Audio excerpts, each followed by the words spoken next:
Við erum hérna með Lýð Skarphéðinsson, skódoktor, svo kallaðan. Kýsa kallar sig það, búin að vera lengi í skóbransanum.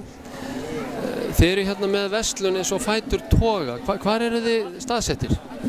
Við erum í Bæjarlind 4 í Kópavogi.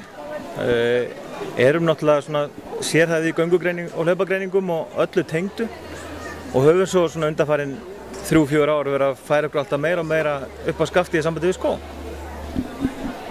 Þið eru líka með, þið eru með skó, greiningu og svo eru þið með eitthvað meira vörum fyrir hlaupar, ekki satt? Jú, og rauninni höfum við stanslaust verið að auka við okkur úrvalið fyrir hlaupara og næsta vor teljum við okkur vera með allt fyrir hlaupara. Ætlum að vera með allt, alveg sama, þannig að þú getur bara komið á eitt stopp og fengið allt sem fyrir hlaupi. Hvort sem eru aukalhlutir, skór, fatnaður og hvaðina. Þið eru hérna að selja mikið af brúkskóm ásamt öðrum típum. Er eitthvað nýtt að gerast í því? Já, til dæmis bara við erum með umboðið fyrir brúks og hérna er svona nýlega búin að taka við því að það er mjög svona spennandi fyrirtæki og kannski eitt af þeim fyrirtæki sem er svona mest að gerast í hlaupaskóm. Þetta er svo oft sem að hérna svona hlutir tengjast peningum. Fyrir nokkrum árum þá keypti Warren Buffett, sem er stærsti fjárfestir í heimi, keypti Brooks og þá svona springur fyrirtækið út. Það hefur verið að stækka gríðarlega hratt og til dæmis verið að eyða meiri pening í þróunarvinnu og rannsóknir og því líkt. Þannig að það komi fullt af svona nýjungum undanfarin 4-5 ár og til dæmis núna bara fyrir viku þá var Ghost sem er búin að vera 8 ári í línunni hjá Brooks að fá velun Editor's Choice hjá Runner's World sem er svona þeirra virtasta velun og Glycerin sem er líka í svona búin að vera lengi sem er nummer 12 held ég örugglega. Hann var frá Best Update þannig að þeir eru svona rauninni alltaf núna hvert einasta ár með einhver velun ef verið að ranka einhverja hlaupaskóm. Hversu mikilvægt er það fyrir til dæmis eins og byrjendur að vera í góðum skóm?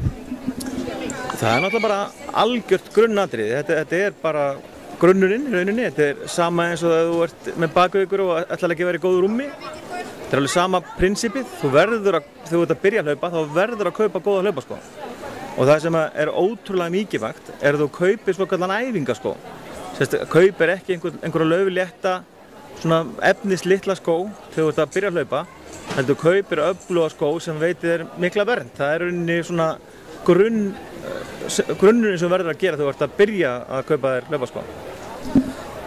Hversu mikilvægt er að fara í hlaupagreiningu líka fyrir fólk sem er svona átt að sjá því hvaða skó að nota? Já, það er til dæmis, við vorum bara ráðstefnu núna í október, þar sem kom í ljós að 30% af meiðslum hlaupara má rekja til þess að þú sett í vitlausum skóm. Þannig að þú getur keypt þér hreint og beint ranga skó miðað við þitt fótlag og niðurstig og miðað við þinn hlaupastíl. Þannig að það er mjög mikilvægt að vita nokkurn veginn hvaða skór það eru sem að þú átt að kaupa og þá í framhaldinu vera alltaf í skóm sem að henta þínu fótlagi. Það er aðalmálið sko. Og það er hlaupagreiningi sem að leiði það ljós, ekki satt? Jú, í hlaupagreiningunni eru skoðar allar skekkjur í hælum og ökklum og njám og athuga hvað það sé einhver mistlengd. Þannig að það er tekin alveg svona body check fyrir neðan hné rauninni sko og upp í bak. Og til dæmis ef það er eitthvað sem er að plaga, þú veist, ef það er eitthvað þá er að gera að koma í check. Þannig að það er rauninni svona einföld byrjun á því að þau ert að byrja að hlaupa. Þannig að hlauparar, byrjendur sem að lengra komnir, þeir geta pantað tíma hjá okkur og fengið að skoða hvernig hlaupalæðið þeir er og niðurstig og þá fá þeir ráðleggingar hvernig típa af skóm þeir eru að kaupa. Já, það er bara eiginlega nákvæmlega þannig. Færðu ráðlegging hvaða skór henta þínu fótlagi og niðurstigi og ef það er eitthvað annað, ef þú þarft innlegg eða bara púða í hælinn og svo getum við þá líka ráðlagt einhverja frekari greiningu. Við erum með sjúkraþjálfara sem eru sérhæfðir og svona okkar snærum og þannig að við getum svona beintir inn á rétta brauti ef það er eitthvað sérstakt sem er að plaga til dæmis. Fínt takk fyrir þetta Lýður.